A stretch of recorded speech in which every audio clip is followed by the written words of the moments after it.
ہماری زندگی کا ایک بہت اہم ساتھی ہے جس کو ہم سفر کہا جاتا ہے۔ اسلام بیوی کے بارے میں کیا درس دیتا ہے؟ اور فیملی ممبر سے اب بھی بہت پیار کر رہے ہوتے ہیں، مگر بعض اوقات بیوی کو بڑا ڈیگریڈ کرتے ہیں۔ ہم شاید بھول گئے ہیں کہ ہماری زندگی کا بہت بڑا حصہ جس کے ساتھ گزرا ہے، ہم اس کے ساتھ بعض اوقات زیادتی کرتے ہیں۔ ہم کاروبار میں تکلیف میں ہوں، ہم باہر کسی ٹینشن میں ہوں، کسی بندے سے کسی بات کوئی بری لگ گئی، سارا غصہ آ کر بندے نے اپنی زوجہ پہ نکالنا ہے، کیونکہ وہ بیچاری تو کچھ نہیں کہہ سکے گی۔ پہلے کے زمانے جاہلیت میں بھی یہی تھا کہ عورتوں کو پیر کی جوتی سے زیادہ ذلیل سمجھا جاتا تھا، مگر کیا آج بھی کچھ گھرانوں میں ایسا نہیں ہے؟ ہماری زوجہ کی شاید ہر دعا میں ہم ہوتے ہیں۔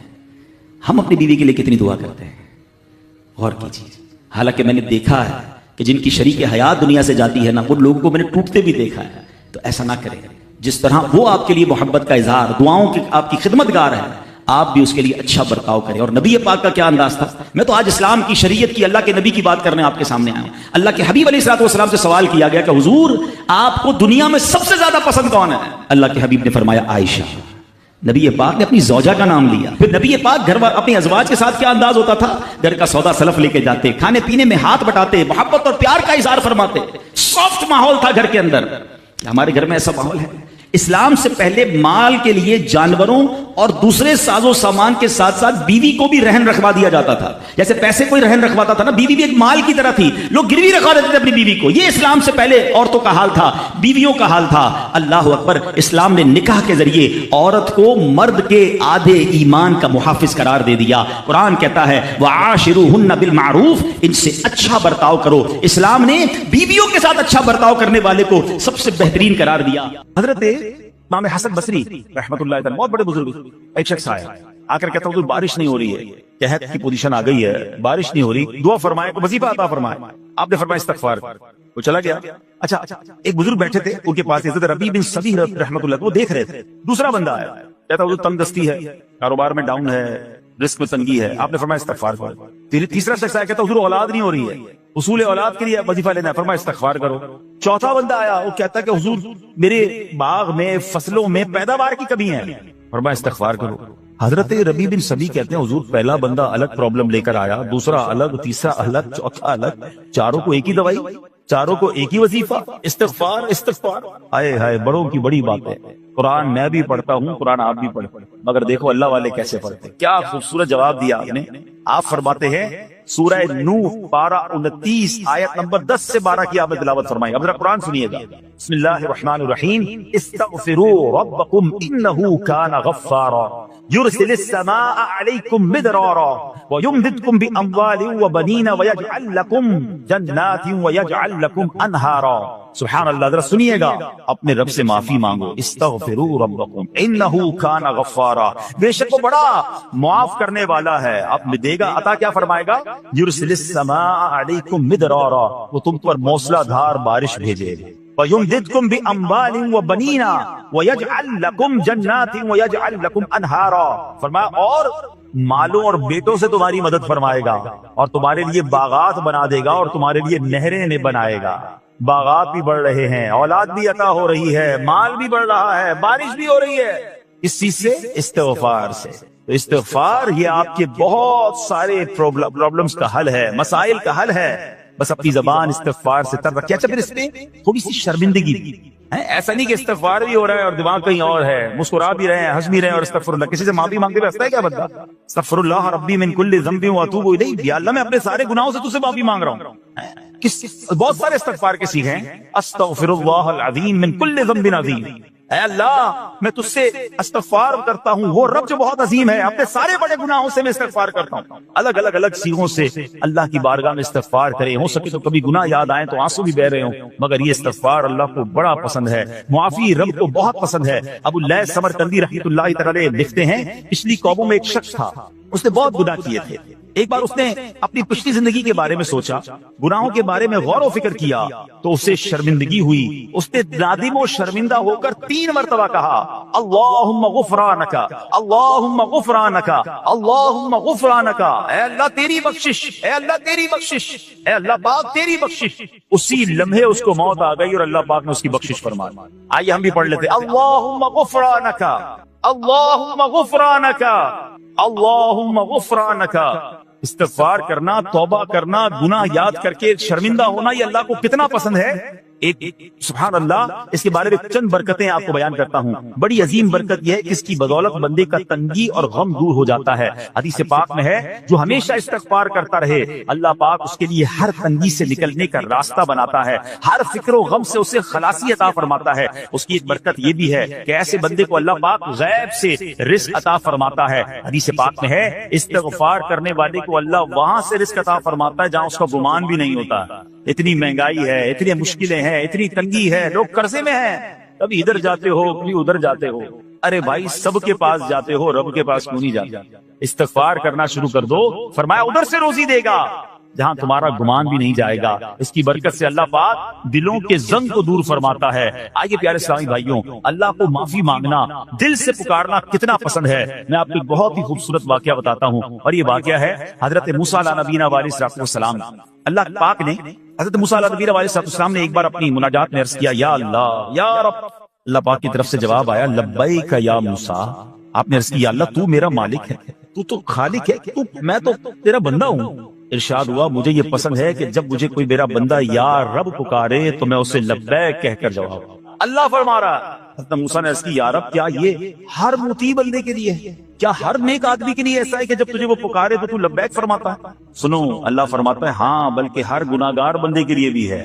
حضرت موسیٰ نے عرض کی یا اللہ فرما بردار تو تیری اطاعت کرتا ہے، وہ بات تو سمجھ آ رہی ہے، گناہگار پر یہ کرم کس وجہ سے؟ اے ہائے سنو میرے رب کیسا کریم ہے۔ فرماتا ہے موسیٰ اگر میں بھلائی کرنے والے کو اس کی بھلائی کا بدلہ دوں اور برائی کرنے والے پر اس کی برائی کی وجہ سے احسان نہ کروں تو میرا جود و کرم کہاں جائے گا؟ اللہ فرماتا ہے میرا پھر کرم، میری رحمت کس لیے ہے؟ برائی کرنے والا بھی گناہ کرنے والا بھی مجھے پکارتا ہے، میں اسے بھی لبیک کہہ کر جواب دیتا ہوں۔ حضرت موسیٰ علیہ نبینا علیہ السلام کو ایک بار وحی نازل ہوئی کہ اے موسیٰ فلاں علاقے میں جاؤ، ہمارا ایک نیک بندہ کا انتقال ہو گیا ہے، جا کے اس کو غسل دو، اس کو کفن دو اور اس کا جنازہ۔ حضرت موسیٰ وہاں پہنچ گئے اور جب وہاں جا کر آپ نے لوگوں سے کہا کہ مجھے فلاں بندے کے پاس لے جاؤ جس کا انتقال ہوا ہے، مجھے غسل دینا ہے، کفن پڑھنا ہے، جنازہ پڑھنا ہے، لوگوں نے کہا حضرت یہ تو زمانے کا گناہگار بڑا بےہودہ بڑا بدکار شخص تھا، آپ کو رب کا حکم تھا، آپ نے غسل بھی دیا، کفن بھی پہنایا، جنازہ بھی پڑھا، پھر رب کی بارگاہ میں عرض کی مولا بندے تو یہ کہہ رہے ہیں یہ تو بہت برا آدمی تھا، تو نے مجھے بھیجا اور فرمایا تیرا پیارا بندہ، میں نے جنازہ بھی پڑھ دیا، غسل اور کفن بھی دیا۔ پھر آپ سوچیں کہ کسی کا جنازہ حضرت موسیٰ پڑھ دیں اس کی تو بخشش کا تو کوئی مسئلہ ہی کوئی نہیں نا، وہ تو اللہ کے نبی جس کا جنازہ پڑھے غسل دے، تو یا اللہ تو نے ایسا انتظام فرما دیا۔ رب کریم کی طرف سے پتہ ہے کیا جواب آتا ہے؟ اللہ فرماتا ہے اے موسیٰ بندے سچ کہتے ہیں، یہ بندہ واقعی بڑا گناہگار تھا، جو علاقے والے شہر کے لوگ کہہ رہے ہیں نا ٹھیک کہہ رہے ہیں، یہ بندہ تھا ہی ایسا۔ یا اللہ جب اتنا گناہگار تو اتنی بڑی مہربانی کس وجہ سے؟ ارشاد ہوا اے موسیٰ اس بندے نے مرنے سے پہلے مجھ سے 5 کلمات کے ذریعے بات کی، مناجات کی، مجھے پکارا، 5 سینٹنس تھے، 5 کلمے تھے، اور اے موسیٰ اس کی وجہ سے میں نے اس کی مغفرت فرما دی۔ حضرت موسیٰ کہتے ہیں یا اللہ وہ 5 کلمے تو بتا دے، وہ 5 کیسے جملے تھے کہ علاقے میں سب سے مشہور بدکار اور اس کا انتقال ہو تو رب مغفرت بھی فرمائے اور اپنے نبی کو فرمائے جا کے جنازہ پڑھو۔ وہ آپ نے کہا یا اللہ وہ 5 کلمات بتا دے۔ اب ذرا یہ 5 کلمات سنیے گا، ایکچولی جو بات سمجھنی ہے نا، استغفار ہے کیا، معافی مانگنا ہے کیا، توبہ کیا ہے؟ اللہ فرماتا نا کہ ہم نے سنا کہ جو بندہ اللہ سے استغفار کرتا ہے اللہ اسے دیکھ کر مسکراتا ہے۔ اس کی وجہ یہ کہ بندہ رب کی بارگاہ میں اپنے آپ کو سرنڈر کرتا ہے، اپنے گناہ یاد کرتا ہے، اپنی کم مائگی کا اظہار کرتا ہے۔ وہ کہتے ہیں الندم التوبہ، شرمندگی توبہ۔ شرمندہ ہو جائے نا انسان، دنیا میں پتہ کیا معاملہ ہے، ہم کسی عدالت میں جا کر کہہ دیں ہم نے جرم کیا، اقبال جرم، ٹھیک تو کیا ہوتا ہے؟ جج کہتا ہے پھر اس کو گرفتار کرو اور سزا سناؤ، بندہ خود ہی مان رہا ہے، گواہوں کی ضرورت کیا ہے؟ دنیا کی عدالت میں اقبال جرم پر سزا ملتی ہے، میرے رب کی رحمت کی عدالت دیکھو، بندہ وہاں جا کر اقبال جرم کر لے، شرمندہ ہو جائے، معافی مانگ لے، اللہ اس کے سارے گناہ معاف فرما دیتا ہے۔ یہ فرق ہے دنیا والوں میں اور رب کی عدالت میں، سبحان اللہ۔ وہ حضرت موسیٰ کہتے ہیں یا اللہ وہ 5 کلمے بتا، اور بتائے گئے تو وہ 5 کلمے سنیے گا ذرا۔ وہ بندہ کہتا ہے مرنے سے پہلے اے رب تو جانتا ہے میں نیکوں سے محبت کرتا ہوں اگرچہ خود نیک نہیں، یا رب تو جانتا ہے میں فاسقوں سے بغض رکھتا ہوں اگرچہ میں خود فاسق نہیں۔ سمجھ رہے بات؟ اللہ نیکوں سے پیار کرتا ہوں، مجھے پتا ہے میں خود نیک نہیں ہوں، میں گناہ گاروں سے نفرت کرتا ہوں حالانکہ میں خود بھی گناہ گار ہوں، کہیں بھی اپنی بڑائی نہیں ہے، میں گناہ گار، میں بدکار، مگر اللہ میں پیار کرتا ہوں نیک لوگوں سے۔ تیسرا جملہ کیا تھا؟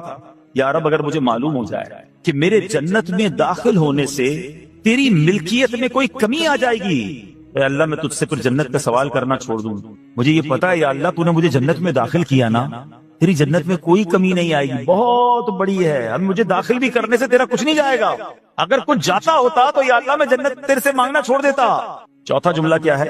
اے رب اگر مجھے معلوم ہو جائے کہ مجھے جہنم میں داخل کرنے سے تیری ملکیت میں اضافہ ہو جائے گا تو میں پھر جہنم سے پناہ نہیں مانگوں گا. یعنی اگر تو تیرے ملک میں تیری شان میں اضافہ ہو رہا ہے مجھے جہنم میں ڈالنے سے، پھر تو میں نہیں کہوں گا تجھے کہ جہنم سے نکال. اگر مجھے پتا ہے تو پہلے ہی مالک ہے، تو پہلے ہی خالق ہے، سب کچھ تیرا ہے، مجھے جہنم میں ڈالنے سے تیری کوئی ملکیت میں اضافہ نہیں ہونا. اور آخری بات کیا کہتا ہے؟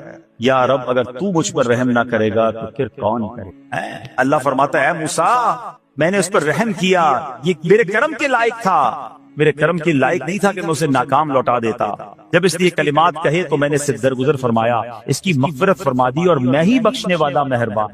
تو اے میرے پیارے اسلامی بھائیوں، آج وہ کام سیکھ کے جانا ہے، سمجھ کے جانا ہے جس کو جو بندہ کرتا ہے تو رب کی رحمت گویا مسکراتی ہے. وہ یہ ہے کہ اللہ سے معافی مانگتے رہیں، استغفار کرتے رہیں، اللہ کو راضی کرنے کی کوشش کرتے رہیں، اپنے گناہوں پر ندامت رکھیں. یہ جو معافی مانگتا ہے نا اللہ اسے بہت پسند فرماتا ہے. حدیث پاک میں آتا ہے التائب من الذنب کمن لا ذنب له، گناہوں سے توبہ کرنے والا ایسا ہے جیسا اس نے گناہ کیا ہی نہیں ہے. اچھا اب ایک اور بہت پیارا عمل جس کو دیکھ کر اللہ مسکراتا ہے، وہی میں نے تفصیل بتائی کہ اللہ کی رحمت راضی ہو جاتی ہے اور اللہ کی رحمت برستی ہے، رب راضی ہو جاتا ہے. نبی پاک علیہ السلام نے فرمایا 3 بندے ہیں اللہ پاک انہیں دیکھ کر مسکراتا اور کیا ہوتا ہے؟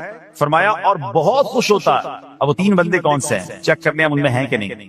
فرمایا نمبر 1 وہ بندہ جو رات کو اٹھے، بستر چھوڑے، اچھی طرح وضو کرے، پھر نماز پڑھنے کھڑا ہو جائے، اسے دیکھ کر اللہ پاک فرشتوں سے فرماتا ہے اے فرشتوں بتاؤ میرے بندے کو نیکی پر کس نے اکسایا ہے؟ فرشتے عرض کرتے ہیں مولا تو بہتر جانتا ہے. اللہ پاک فرماتا ہے ہاں میں جانتا ہوں مگر تم مجھے بتاؤ. فرشتے عرض کرتے ہیں اے مالک کریم تو نے اسے ایک چیز یعنی جہنم کا خوف دیا ہے، یہ اس سے ڈرتا ہے. اے اللہ تو نے اسے ان کو ایک چیز جنت کی امید دلائی ہے، یہ اس کی امید رکھتا ہے. اے اللہ یہی خوف اور امید ہے جس نے اسے رات کی نیند قربان کر کے تیرے حضور کھڑے ہونے پر ابھارا ہے. اب اللہ پاک فرماتا ہے اے فرشتوں گواہ ہو جاؤ کہ جس چیز سے ڈرتا ہے یعنی جہنم سے ڈرتا ہے، میں نے اپنے اس بندے کو اس سے امن بخشا، اور جس کی امید رکھتا ہے یعنی جنت کی، میں نے جنت اس پر واجب کر دی. رات اٹھ کر جب دنیا سوئی ہو بندہ اٹھ کر تہجد کی نماز ادا کرے، اللہ کی بارگاہ میں آنسو بہائے، اللہ فرشتوں کے سامنے گویا فخر فرماتا. دوسرے نمبر پر سنو فرمایا دوسرا وہ شخص جو حق و باطل کی لڑائی میں شریک ہوا، ثابت قدم رہا یہاں تک کہ شہید ہو گیا، یا اللہ پاک نے اسے فتح عطا فرمائی. اللہ اس بندے کو دیکھ کر بھی مسکراتا ہے. جہاد کرنے والے مجاہدین یا تو شہید ہو جائے یا غازی ہو کر لوٹے اللہ کی رضا کے لیے، اللہ کی رحمت ان پر بھی چھما چھم برستی ہے. اور تیسرے نمبر پر فرمایا تیسرا وہ بندہ جو رات کو سفر کرتا ہے، یہاں تک کہ رات کے آخری حصے میں جب کہیں ٹھہرتا ہے تو اس کے ساتھ والے سو جاتے ہیں مگر وہ کھڑا ہو کر نماز پڑھنے لگتا ہے، اس بندے کو دیکھ کر بھی اللہ پاک مسکراتا ہے.